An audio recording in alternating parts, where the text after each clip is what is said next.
तो नमस्कार, आदाब, सत श्री अकाल। और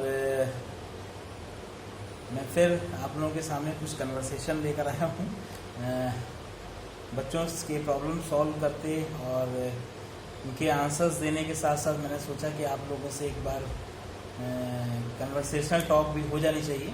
काफ़ी दिन हो गए और हम हमेशा कोशिश करते हैं स्कैप रोबोटिक्स सेंटर के माध्यम से कि आप लोगों से इस तरह से जुड़ें कि आप लोग जो हैं सिर्फ एजुकेशनल पर्सपेक्ट से ही नहीं बल्कि हर पर्सपेक्ट से आप हमारे साथ अपनी बातें इजीली शेयर कर सकें। और जितनी ज़्यादा बातें जितनी इजीली आप शेयर कर सकेंगे बातें, उतना ही ज़्यादा, मैंने पहले भी वीडियो में बताया कि आप जितना एक फैकल्टी से, एक टीचर से जितना आप ज़्यादा रिजॉल्व रहोगे, उतना ज़्यादा ही आपको म्यूचुअल अंडरस्टैंडिंग में प्रॉब्लम होती है। जैसे कि कहते हैं ना कि म्यूचुअल इंडक्टेंस बढ़ता है। कहने का मतलब क्या है कि जितनी ज़्यादा से ज़्यादा आप, इसीलिए मैं कोशिश करता हूँ कि वीडियोस को अपलोड करने के बाद, मतलब एक आपका नॉर्मल वीडियोस जो वीडियो लेक्चर्स होते हैं उनको तो अपलोड करना ही करना है। वो this is my work, this is my duty, आप लोग प्रॉब्लम को सॉल्व करना और इजी वे में, मोस्ट इजी वे में उसको आप तक पहुँचाना। This is the motto of Scap Robotics. की इस समय का जो सिनेरियो चल रहा है ऑनलाइन एजुकेशन का, मैंने बहुत से स्कूल्स में देखा है, चाहे मैंने स्कूल देख लिए हैं, चाहे अच्छे से अच्छा मैंने एजुकेशन कोचिंग इंस्टीट्यूशन देख लिया, जो उसमें जो फैकल्टी और स्टूडेंट के जो रिलेशनशिप को उस तरह से नहीं वो ऑनलाइन उतार पा रहे हैं जिस तरह से ऑफलाइन एजुकेशन होनी चाहिए, होती हैं जनरली।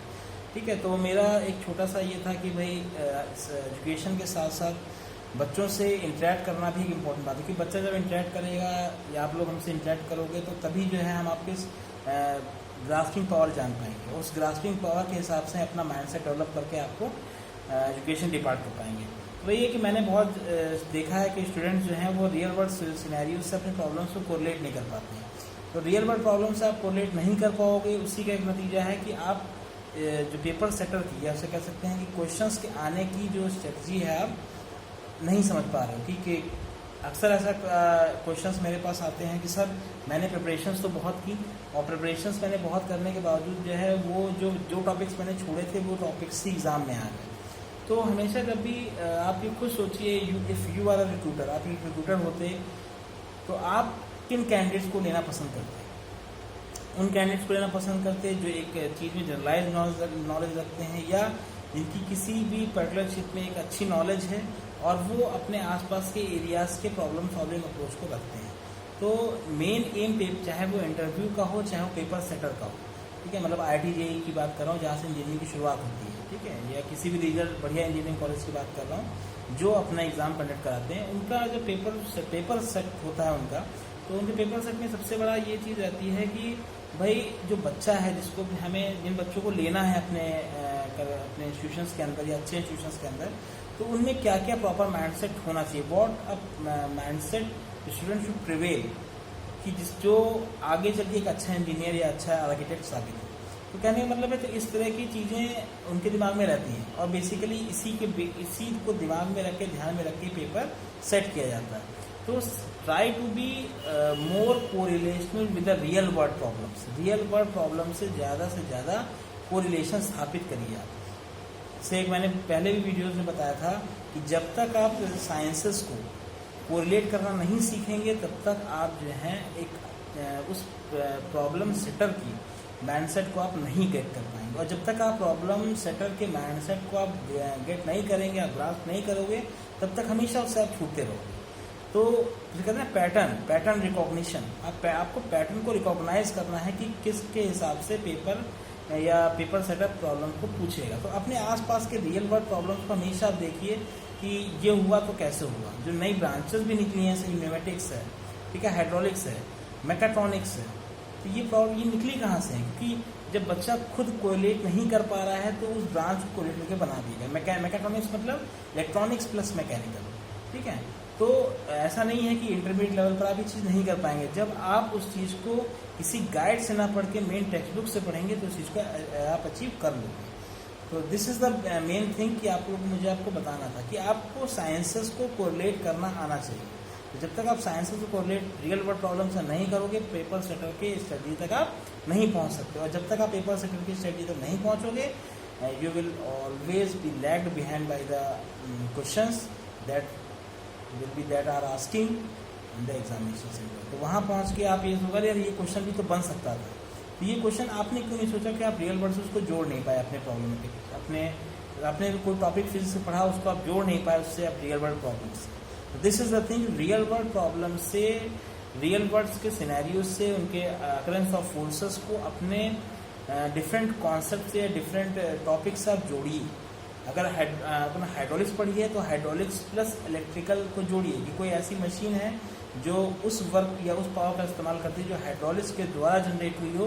क्योंकि हम जब आगे आप स्टडीज़ में जाएंगे तो आपको देखेंगे कि आपको एक कहते हैं कि एक सिमुलेशन मिलेगा कि ये इलेक्ट्रिकल सर्किट का हाइड्रोलिक इक्विवेलेंट ये है या हाइड्रोलिक इक्विवेलेंट का इलेक्ट्रिकल सर्किट ये है। तो ये सब चीज़ें बहुत इंपॉर्टेंट है, ये चीज़ आपको इंटरमीडिएट से ही फॉलो करनी चाहिए, किसी चीज़ का इक्विवेलेंट बनाना।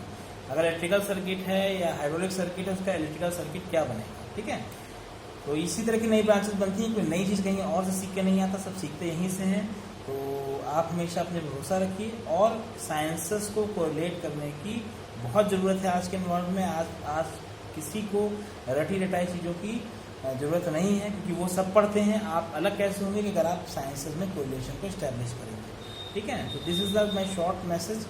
मुझे आपको देखिए बहुत से स्टूडेंट्स ने मुझसे जब प्रॉब्लम पूछी तो उन प्रॉब्लम में जब सॉल्यूशन मैंने बताया उनके बाद उनके मैसेज आए कि सर ये यहाँ पे ये चीज़ समझ में नहीं आ रही। तो मुझे एहसास हुआ कि एक कन्वर्सेशन वीडियो बनाना चाहिए आपके साथ जो ये डिपेंड करे कि आखिर साइंसेस को जोड़ने की स्ट्रेटजी क्या हो सकती है, ठीक है। तो आप जैसे जैसे आप पढ़ेंगे तो आप एनालॉजी देखेंगे इस चीज़ में कि कैसे सर्किट्स को दूसरे सर्किट्स के या हाइड्रोलिक सर्किट को न्यूमेटिक या एयर सर्किट्स में या इलेक्ट्रॉनिक सर्किट्स की एनालॉजी किस में बनती है। सो ऑसिलेशंस होते हैं, तो ऑसिलेशंस सिर्फ एसएचएम के नहीं होते हैं, उसके एलसीआर सर्किट्स के भी ऑसिलेशंस होते हैं। जैसे कि oscillation of the RC circuit, oscillation of the LC circuits. इसका मतलब कहीं ना कहीं कुछ इसमें साइंसेस में जुड़ाव है जिसको आप गैप कर रहे हो। तो जितने भी सक्सेसफुल कैंडिडेट्स हैं उनको आप उनसे बात भी कर लेंगे तो आपको यही मिलेगा कि साइंसेस को कोरिलेट करना हमने सीखा था उसमें, ठीक है। तो you have to work in this domain. आपको इसमें पकड़ की ज़रूरत है, आप इसको पकड़ लेंगे और हमारे लेक्चर्स, आप स्कैप रोबोटिक्स सेंटर के लेक्चर्स को फॉलो करते रहेंगे, you will definitely complete the examination. This is the responsibility of mine, ठीक है। मेरी रिस्पॉन्सिबिलिटी होगी अगर हमसे जुड़ेंगे कि आपको मुझे किस तरह एक अच्छे IIT NIT में पहुँचना है, ठीक है, विद अ गुड ब्रांच। तो इन्हीं सब मैसेज के साथ मैं आपसे कन्वर्सेशन में आया था। मैं सोचा था ये सब पॉइंट डिस्कस करूँ आपसे, इससे कि आपको जो आपका लेक्चर्स के अपार्ट भी आपको कुछ पता चले कि यार इस तरह से हमें स्ट्रेटजी बनानी है, ठीक है। तो this much is done for all for today. आपके अभी कन्वर्सेशन के लिए ये बहुत है। दिस इज ऑन पीसी में यही चीज़ मैंने सोची थी आपसे कन्वर्सेट करने का, एक वीडियो बनाऊंगा कि मोस्ट ऑफ द जो प्रॉब्लम मेरे पास बच्चों की आ रही थी वो इसी चीज़ को लेकर आ रही थी। तो मैंने कहा इसको मैं क्लियर कर देता हूँ आपको वीडियो बनाकर। और समय अपना बर्बाद बिल्कुल मत करिए, पढ़ाई में लगाइए। अगर आप फर्स्ट ईयर इंटर में हैं तो पढ़ाई से जरूरी काम आपके लिए कुछ नहीं है। और अगर फाइनेंशियल प्रॉब्लम है या कुछ इस तरह की दिक्कतें हैं जो पढ़ाई में आपके आड़े आ रही हैं तो प्लीज़ आप हमारे स्कैप रोबोटिक्स सेंटर पे आप इनरोल होइए, आप जो है हमसे बात करिए। हम ये नहीं कह रहे कि इनरोल होने का मतलब ये नहीं है वो फ़ी पे करनी है।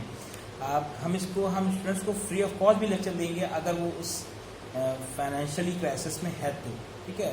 तो आप पढ़ाई में, हमारा मोटो यही है कि पढ़ाई के बीच में कोई फाइनेंशियली तकलीफ नहीं आनी चाहिए बच्चे के, खास तौर से फर्स्ट ईयर इंटर और इंजीनियरिंग या मेडिकल एस्पायरेंट, ठीक है। तो for this reason Scap Robotics has been established. और आप हमसे जुड़िए, हमारे हर वीडियो में कॉन्टैक्ट नंबर दिए रहते हैं, is well suited for them. आप देखिए, और कोई ऐसा बंदा इस वीडियो को देख रहा है जिसके आस पड़ोस में ऐसा है, उसको लगता है कि हम उसको पैसा तो नहीं दे सकते लेकिन एजुकेशन के लिए हम उसको कन्विंस कर सकते हैं, तो प्लीज़ हमें उसका नंबर दीजिए। हमारे मेल ID है, व्हाट्सएप है, ठीक है, और कॉन्टैक्ट नंबर्स हैं, उन पर आप कॉल करिए। वो हर वीडियोज़ पे आपके अवेलेबल हैं।